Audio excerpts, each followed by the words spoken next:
नमस्कार, हरी भूमि news bulletin में आपका स्वागत है। आइए देखते हैं आज की वीडियो में क्या है खास। सबसे पहले बात करते हैं जजपा की। राजनीतिक हाशिए पर चल रही जजपा को आए दिन झटके लगते रहते हैं। जजपा को आज एक और झटका लगा। विधानसभा चुनाव से ठीक पहले जजपा के दो बागी विधायकों देवेंद्र बबली और रामकरण काला ने पार्टी को अलविदा कह दिया है।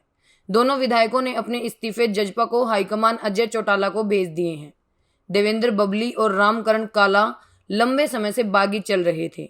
देवेंद्र बबली जजपा से बगावत के बाद पहले भाजपा की गोद में खेल रहे थे, लेकिन लोकसभा चुनाव में उन्हें भाजपा की गोद पसंद नहीं आई, इसलिए उन्होंने कुमारी शैलजा को समर्थन देना मुनासिब समझा। कई पार्टियों में आस्था रखने वाले देवेंद्र बबली अब कहां जाएंगे, यह तो वक्त ही बताएगा, मगर आज उन्होंने अपनी पार्टी को दिल से छोड़ दिया। माना जा रहा है कि अगले 2 से 3 दिनों में कुछ और बागी विधायक जजपा को अंतिम राम राम कह सकते हैं। अब बात करते हैं गुरुग्राम की। गुरुग्राम के एम्बियंस मॉल को बम से उड़ाने की धमकी के बाद आज पूरे शहर में हड़कंप मच गया। बम की धमकी की सूचना मिलते ही बम निरोधी दस्ता और पुलिस की टीम मौके पर पहुंची। घंटों तक चले सर्च ऑपरेशन के दौरान पूरे मॉल को खाली करवाया गया। सर्च ऑपरेशन के बाद मॉल में कोई संदिग्ध वस्तु नहीं मिली। गुरुग्राम के एम्बियंस मॉल को बम से उड़ाने की धमकी केवल दहशत फैलाने के लिए दी गई थी। इससे पहले भी दिल्ली और एनसीआर में स्कूल, अस्पताल और एयरपोर्ट को बम से उड़ाने की धमकी भरे ईमेल मिल चुके हैं। एम्बियंस मॉल को जो धमकी भरा ईमेल आया था उसमें लिखा गया था कि मैंने बिल्डिंग में बम प्लांट कर दिए हैं। बिल्डिंग के अंदर मौजूद हर व्यक्ति मारा जाएगा। आप में से कोई भी बच नहीं पाएगा। आपकी मौत होनी है। पुलिस मामले की जांच कर रही है।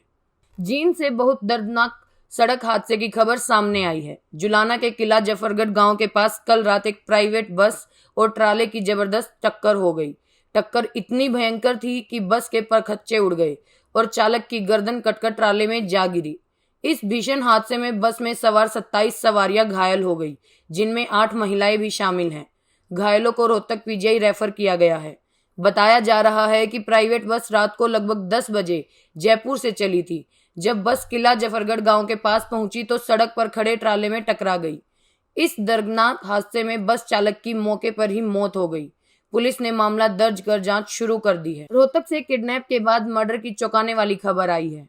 32 वर्षीय जिस युवक की हत्या हुई है उसका शव आज रोहतक के कारोर गाँव के पास दुलेड़ा माइनर में मिला। हत्या के बाद युवक के हाथ पांव बांधकर माइनर में फेंका गया था। मृतक की पहचान दिल्ली निवासी दीपक के रूप में हुई है। वह दिल्ली जल बोर्ड में काम करता था। दीपक के अपहरण की शिकायत झज्जर जिले के आसोदा थाने में दर्ज कराई गई थी। दीपक शुक्रवार को सुबह 7:30 बजे पेपर देने रोहतक से सापला के लिए चला था। शाम करीब 7 बजे उसकी बहन का फोन आया। फोन पर उसे रिश्तेदार ने बताया कि दीपक का कुछ लड़कों ने अपहरण कर लिया है और उसे छुड़वाने के लिए 5 लाख रुपए मांग रहे थे। अपहरणकर्ताओं ने दीपक के परिजनों को कई जगह बुलाया और अंत में दीपक की हत्या कर दी। पुलिस मामले की अभी जांच कर रही है। वहीं पेरिस ओलंपिक में डिस्क्वालीफाई होने वाली धाकड़ पहलवान विनेश फोगाट के लिए फिर एक बुरी खबर सामने आ रही है। विधानसभा चुनाव की घोषणा के बाद हरियाणा में आचार संहिता लग गई है, जिसकी वजह से विनेश फोगाट को न तो 4 करोड़ रुपए मिलेंगे और न सरकारी नौकरी। हरियाणा के मुख्यमंत्री नायाब सैनी ने ऐलान किया था कि विनेश को 4 करोड़ रुपए और सरकारी नौकरी दी जाएगी, लेकिन आचार संहिता लगने से अब ऐसा नहीं हो पाएगा। सीएम सैनी ने यह भी कहा था कि भले ही विनेश फोगाट ओलंपिक का फाइनल नहीं खेल पाई हो, लेकिन वो हमारे लिए हमेशा चैंपियन रहेगी।